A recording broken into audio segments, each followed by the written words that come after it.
সবাইকে স্বাগত জানাই সুমন গল্পকথক চ্যানেলের আরও একটি নতুন গল্পের আসরে।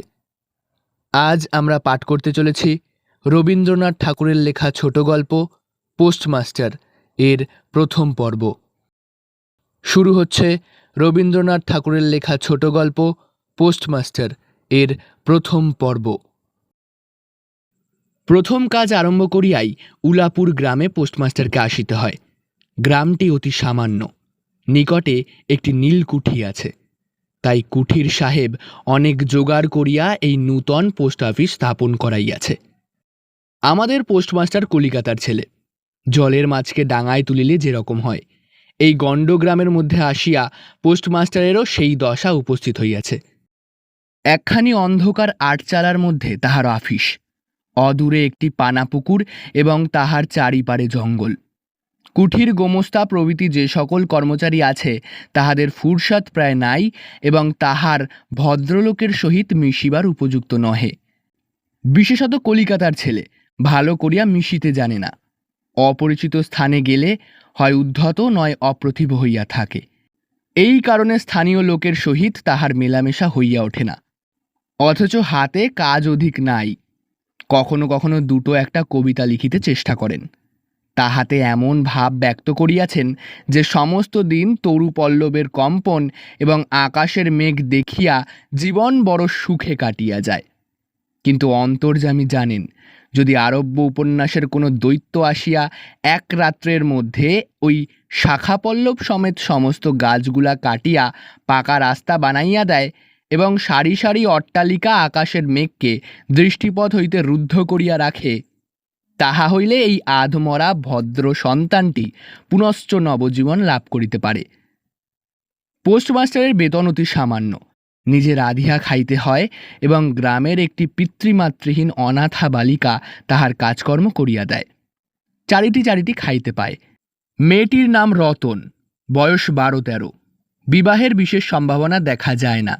সন্ধ্যার সময় যখন গ্রামের গোহালঘর হইতে ধূম কুণ্ডলায়িত হইয়া উঠিত, ঝোপে ঝোপে ঝিল্লি ডাকিত, দূরে গ্রামের নেশাখোর বাউলের দল খোল করতল বাজাইয়া উচ্চস্বরে গান জুড়িয়া দিত, যখন অন্ধকার দাওয়ায় একলা বসিয়া গাছের কম্পন দেখিলে কবি হৃদয়েও ঈষৎ হৃৎকম্প উপস্থিত হইত, তখন ঘরের কোণে একটি ক্ষীণ শিখা প্রদীপ জ্বলিয়া পোস্টমাস্টার ডাকিতেন, রতন।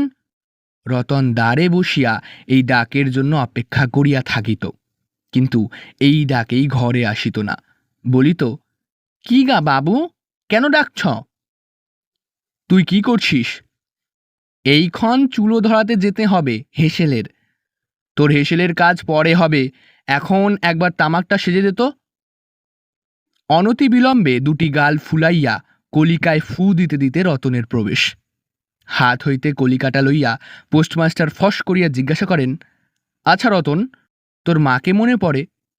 সে অনেক কথা, কতক মনে পড়ে, কতক মনে পড়ে না। মায়ের চেয়ে বাপ তাহাকে বেশি ভালোবাসিত, বাপকে অল্প অল্প মনে আছে। পরিশ্রম করিয়া বাপ সন্ধ্যাবেলায় ঘরে ফিরিয়া আসিত, তাহারই মধ্যে দৈবাত দুটি একটি সন্ধ্যা তাহার মনে পরিষ্কার ছবির মতো অঙ্কিত আছে। এই কথা হইতে হইতে ক্রমে রতন পোস্টমাস্টারের পায়ের কাছে মাটির উপর বসিয়া পড়িত।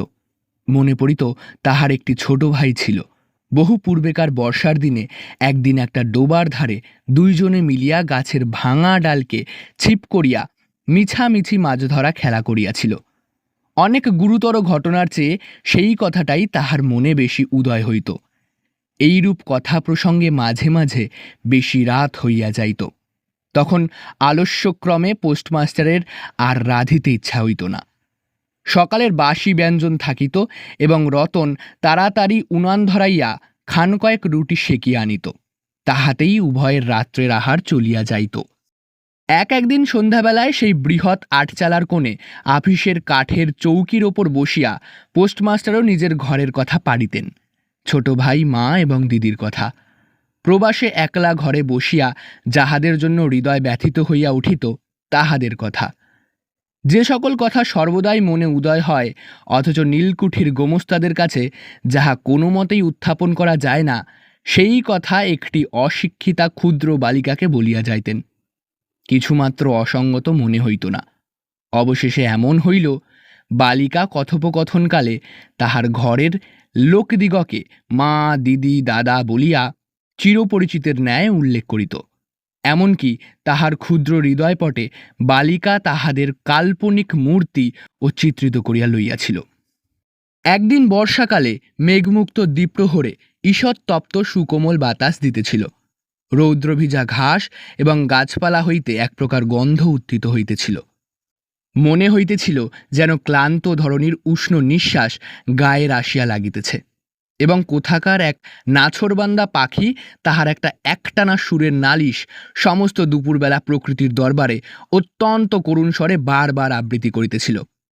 পোস্টমাস্টারের হাতে কাজ ছিল না। সেদিনকার বৃষ্টির ধৌত মসৃণ চিক্কণ, তরু পল্লবের হিল্লোল এবং পরাভূত বর্ষার ভগ্নাবিশিষ্ট রৌদ্র শুভ্র স্তূপাকার মেঘস্তর বাস্তবিকই দেখিবার বিষয় ছিল। পোস্টমাস্টার তাহা দেখিতেছিলেন এবং ভাবিতেছিলেন, এই সময়ে কাছে একটি কেহ নিতান্ত আপনার লোক থাকিত, হৃদয়ের সহিত একান্ত সংলগ্ন একটি স্নেহ পুত্তলী মানব মূর্তি। ক্রমে মনে হইতে লাগিল সেই পাখি ওই কথাই বারবার বলিতেছে, এবং এই জনহীন তরুচ্ছায়া নিমগ্ন মধ্যাহ্নের পল্লব মর্মরের অর্থও কতটা ঐরূপ। কেহ বিশ্বাস করে না এবং জানিতেও পায় না, কিন্তু ছোট পল্লীর সামান্য বেতনের সাব পোস্টমাস্টারের মনে গভীর নিস্তব্ধ মধ্যাহ্ন দীর্ঘ ছুটির দিনে এইরূপ একটা ভাবের উদয় হইয়া থাকে। পোস্টমাস্টার একটা দীর্ঘ নিঃশ্বাস ফেলিয়া ডাকিলেন, রতন। রতন তখন পেয়ারা তলায় পা ছড়াইয়া দিয়া কাঁচা পেয়ারা খাইতেছিল। প্রভুর কণ্ঠস্বর শুনিয়া অবিলম্বে ছুটিয়া আসিল। হাঁপাইতে হাঁপাইতে বলিল, দাদাবাবু ডাকছ?